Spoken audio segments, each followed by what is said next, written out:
Back in mid-May, a crucial special election took place to fill a House seat in Southern California. Republican Mike Garcia came out on top upon landing the endorsement of President Trump and officially flipped California's 25th district from blue to red. Now, a Republican businessman from San Diego is looking to build on that momentum. And joining me now is tech entrepreneur and high-tech innovator and Republican candidate for the 52nd district in California, Mr. Jim DeBello.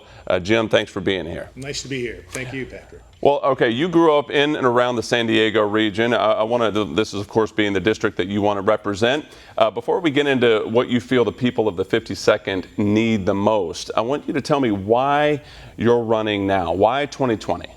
I'm a lifelong San Diegan, born and raised here in San Diego. I live in the district and ran a company, MyTech, for 15 years. I am the co-inventor of mobile check deposit, which 80 million Americans use today to deposit a check by taking a photograph. Including myself. It's been a runaway success, and it's been particularly helpful during the pandemic and stay-at-home orders. People can continue doing the banking. And it also gives access to people who are underbanked. So it's been a very positive product experience for individuals and for banks. But I left the company in early 2019 to run for Congress. This is an ambition that I have had to help correct what I see as a sclerotic motion in Washington, lack of things getting done.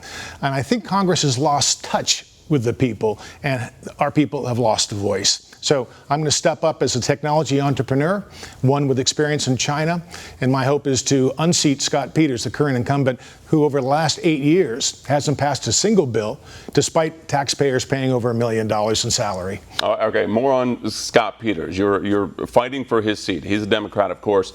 You've said, quote, and I want to read this, "Phantom Scott Peters refuses to debate you." That was something you said in late June. What's the latest there? Any debate? No debate scheduled. I'd love to debate him at any time, anywhere. I think it's important for a dialogue, for a conversation, for the voters, most importantly. I represent a different set of values, in my opinion.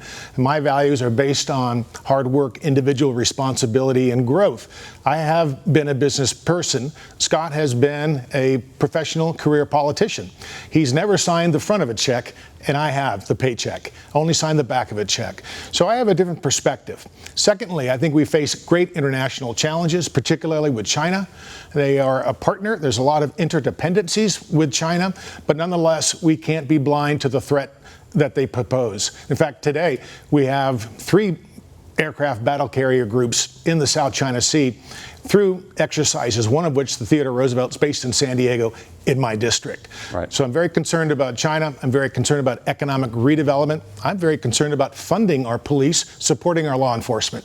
I want to talk about the 52nd district specifically. That's the northern part of San Diego County. Again, you grew up there. What are you saying specifically to the people of that portion of San Diego and the people of San Diego in general? Are they most focused on healthcare right now? Is it border security? What are you hearing from them? What do they need? Yeah, a couple of things that I think are important. Now, first of all, this district, the 52nd in San Diego County, represents over half of the GDP in San Diego.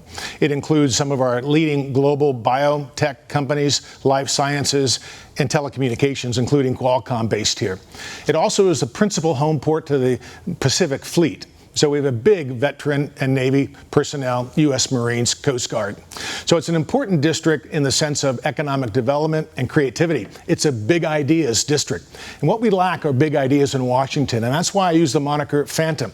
There haven't been any big ideas coming from Scott Peters to forward the industry that we have in San Diego, and secondly, addressing local issues. And I count among them homelessness, the border issue, and lastly, sewage coming across the border from Tijuana, from Mexico, into our Pacific Ocean and canceling activities on our beaches and in our bay. This is very important because our U.S. Navy SEALs train. That's right.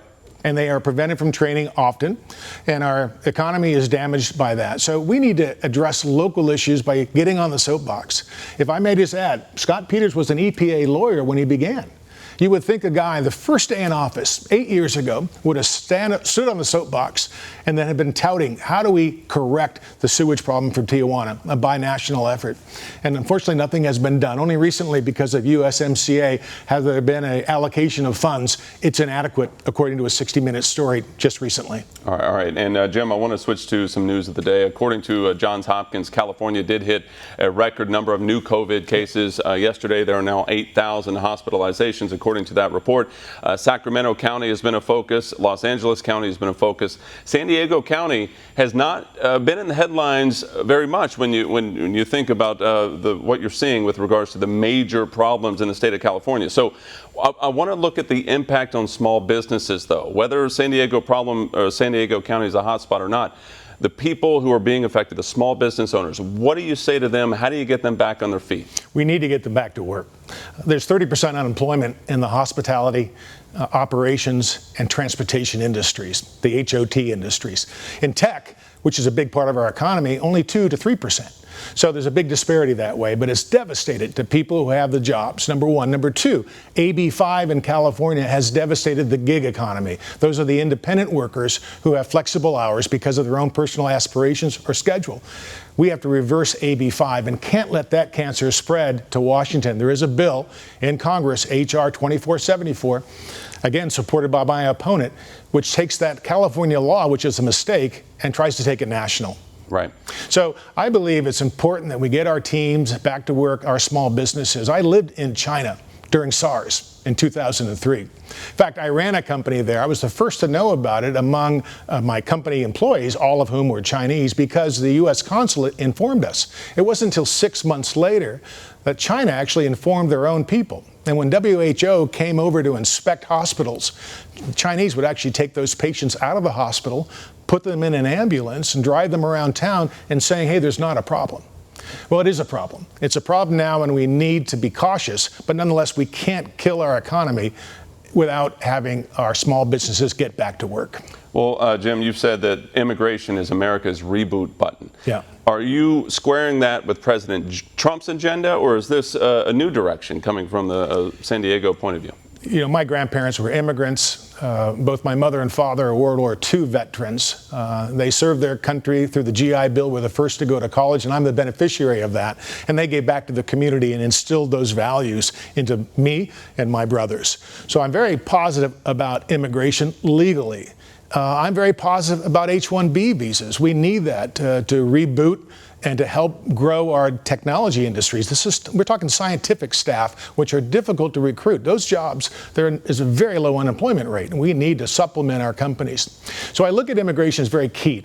I was down at the border recently, meeting with the Border Patrol, and it's impressive, the growth of the wall that replaces small, sometimes non-existent barriers. We needed that wall, and the Border Patrol will tell you it's a game changer in a positive way. From an innovation standpoint, you're a tech innovator. From an innovation standpoint, the Trump administration doing a good job. It is doing a good job, and people have to understand it's not just the wall. There's also technology involved in terms of infrared cameras, trip cameras, things that actually help from a technology perspective. There's only 20,000 Border Patrol agents nationwide. That covers the southern border and the northern border, and it's difficult. And the Coast Guard's involved as well. And those immigrants aren't all necessarily from Latin America. A lot of the illegal immigration comes from China, either through storm drains over the walls that were not in existence before or in other means. So this is a big issue for America. Legal immigration, I completely support. Illegal immigration, we have to stop. All right, one more quick one here, a couple more. Republican Mike Garcia, as I mentioned, won in the 25th district. He flipped that district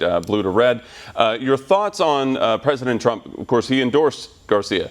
Your thoughts on President Trump getting more involved in endorsing California candidates such as yourself and creating a movement? Is that something that you think could happen? We need to take back the House. We're 18 seats short. We were 19 before Mike Garcia won. Mike tells a great story when he was at Walmart trying to buy pet food and got a call. It happened to be the president saying, I'd like to support you.